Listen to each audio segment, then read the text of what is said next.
and welcome to Grace Notes, a weekly conversation about theology, music, and preaching at the Chapel of the Resurrection at Valparaiso University. I'm Pastor Jim, University Pastor, and I'm here with my colleagues, Dr. Sung-Gi Kim, Director of Music at the Chapel, and University Pastor Kate. We're here to discuss what we're thinking about as a musician and a preacher in preparation for this Sunday service. Our hope is that this conversation will help you to prepare for worship, either here at the chapel or at a church where you live. We started with an excerpt of the prelude that Dr. Kim is preparing for this weekend. Dr. Kim, do you want to tell us about what you were working on? Sure. The prelude for this coming Sunday is Lives the Years Written Here by J.S. Bach. This is a choral prelude based on a traditional Lutheran hymn, Lives the Years, written in the 1660s. You can find this hymn in Evangelical Lutheran Worship and Lutheran Book of Worship. The hymn title is Word of God, Come Down on Earth. And why are you choosing that hymn and this arrangement of it for this particular Sunday, the first Sunday after Trinity? At the end of the spring semester, before the summer vacation began, Pastor Kate suggested to me that what if we use this hymn as a gospel affirmation? Mm-hmm. So that's the piece that happens before the gospel readings, right? Mm-hmm. Yeah. I thought that is a brilliant idea because this hymn was usually sung before a sermon at the Lutheran worship services during Bach's lifetime. Okay. So a sort of gospel acclamation in that context. Yeah, something like that. Yeah. So once we decided to have this hymn as a gospel affirmation, I immediately thought about this choral prelude because this setting is absolutely beautiful. Wonderful. So as we listen to it played in its entirety at the close of this, is there anything that we ought to really pay attention to? Yeah, this choral prelude is written in a slow, gentle, and peaceful mode. The hymn melody is beautifully and heavily decorated with ornamentations, such as trills and hums. So this beautiful decorated melody in the right hand, and with the gently accompanied by the left hand and pedal, I think it matches really well with the hymn text, such as love unending, we long to hear you, and your love outpouring. Really contemplative, really, yeah.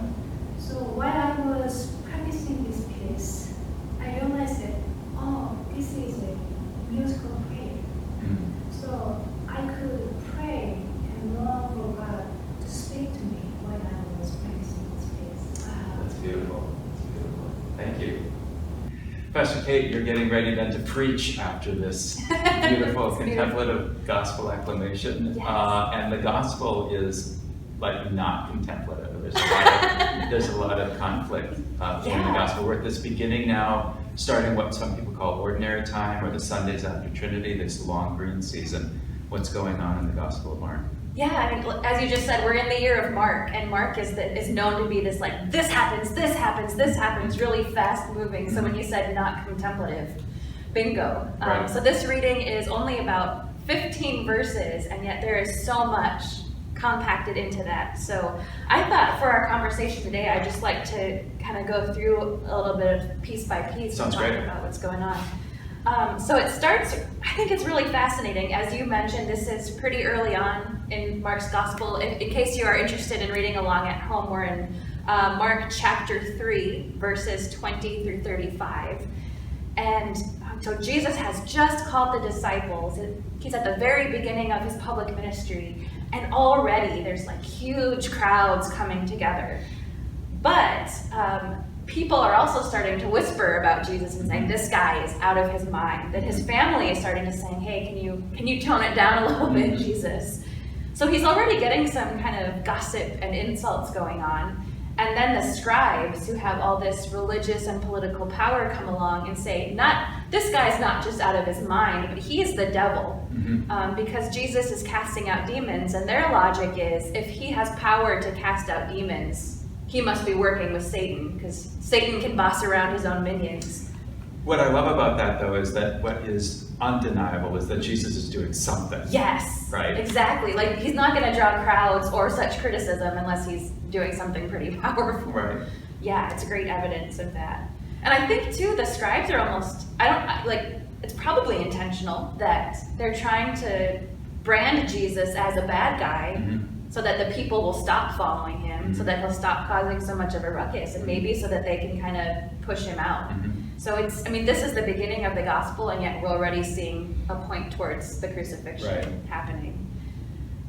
Jesus contradicts them and says, if Satan's fighting against Satan, that doesn't make any sense. This is the famous line, if a kingdom is divided against itself, that kingdom cannot stand. That Abraham Lincoln then used. Yes, exactly. Right. Americans know this one. Right. So that's Jesus' point, is I'm not, that doesn't make any sense for me to be Satan fighting Satan. I'm the stronger guy who's coming in to tie up Satan so I can take down his kingdom and establish God's kingdom.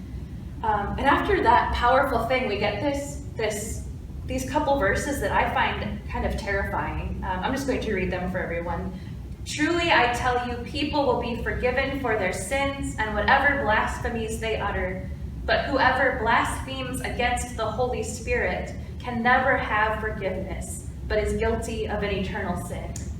Yeah, that statement from Jesus has terrified many earnest Sunday schoolers. Yes, I think, right? I was one of them. Right.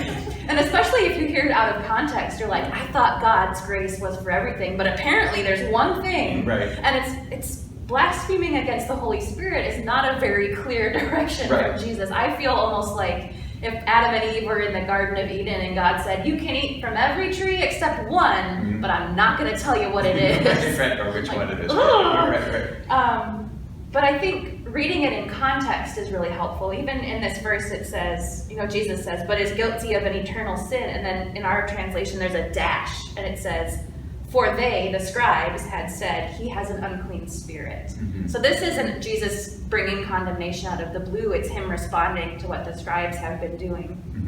And I brought a book today. I wanted to read what N.T. Wright says about it, because I think he says it really well.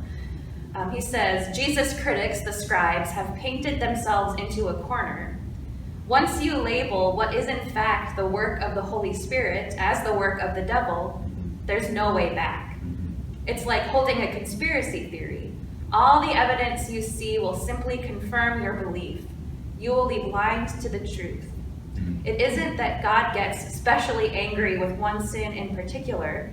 It's rather that if you decide firmly that the doctor who is offering to perform a life-saving operation on you is in fact a sadistic murderer, you will never give your consent to the operation.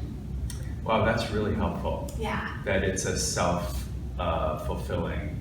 Yeah. So blaspheming, insulting God is obviously a sin, obviously terrible, but part of what makes it the worst is that you're closing the door to your own discipleship and your own salvation by refusing to see God for who God is. And so that helps me out a lot as I read this verse. Fantastic. Yeah.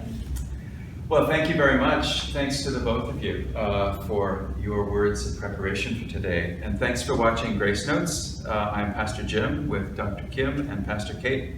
If you have any questions or comments, or you're having trouble finding a place to go to church where you are, please email us at chapel@valpo.edu. We promise to write back. Until next week, we bid you peace. And now, Liebster Jesu by J.S. Bach.